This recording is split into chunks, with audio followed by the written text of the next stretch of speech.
You know, I'm starting to think just by sheer virtue of being in Monty Python, you can pretty well get away with anything you want for the rest of your life.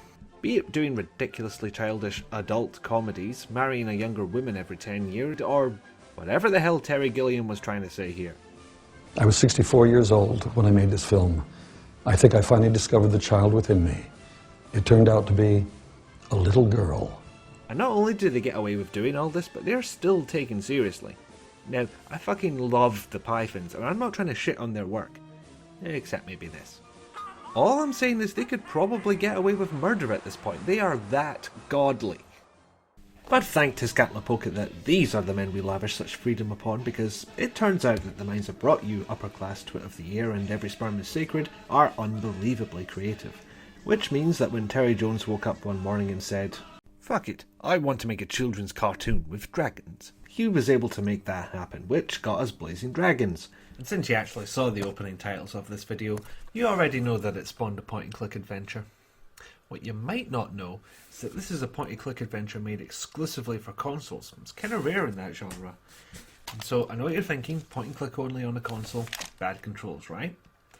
Well, whilst it never quite compares to using a mouse, this actually plays a hell of a lot better than most of the PC to console ports that I've ever played.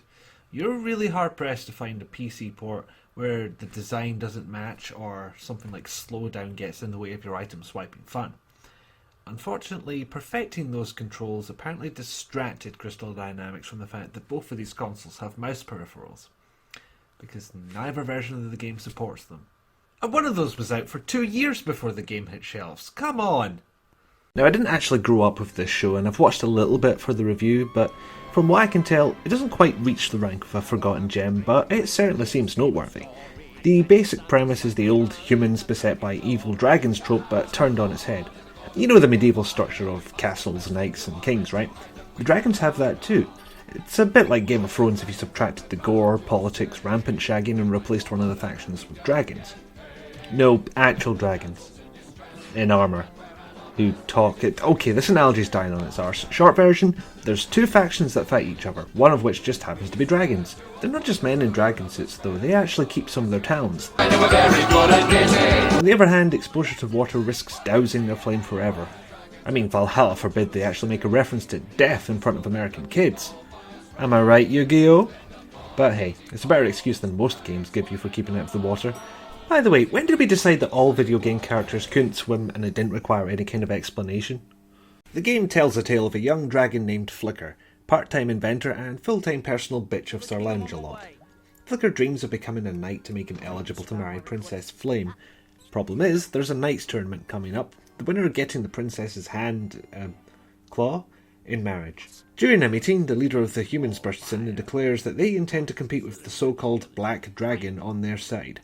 The king protests, but the Chancellor interrupts him. Chapter 3, Section 9, Paragraph 18 clearly states that humans shall not be eligible to participate in any tournament.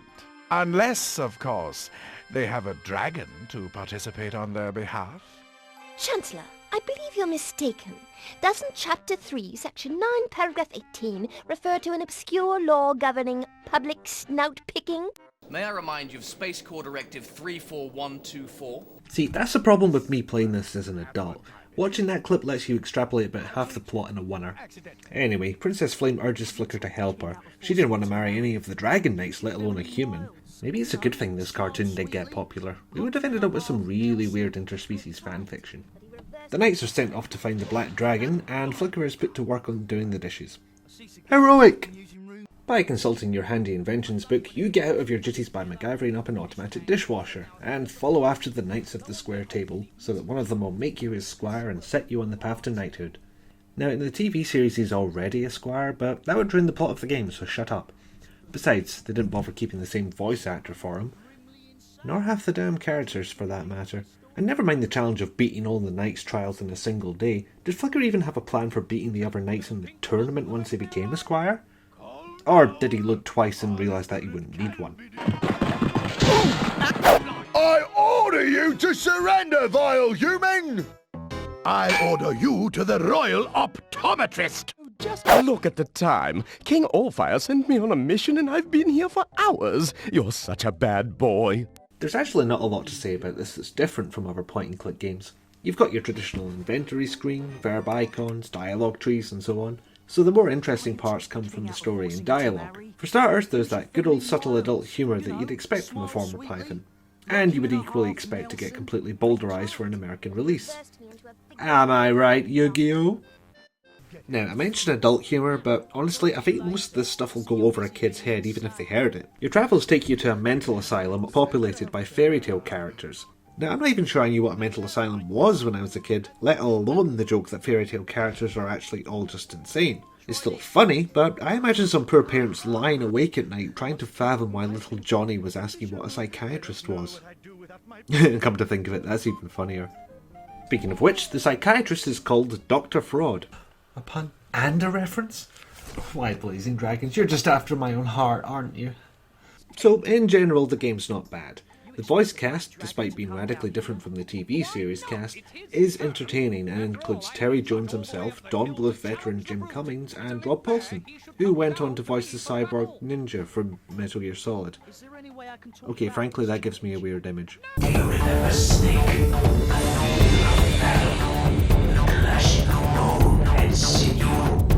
Well, like I say, they're entertaining, but it's hard to go wrong with some of the dialogue they had written for them. Blaze, you and I will attack in formation Delta Tango Orange. Or better yet, let's just rush in and torch those buggers. All camel hop! Is the lady of the house in? Lady Esmeralda is rather indisposed. She and Sir George had words last night. Well, actually, she had words. He had a big rock. When do you expect her back? Well, that depends. Do you believe in reincarnation? Mervyn, you utter fool!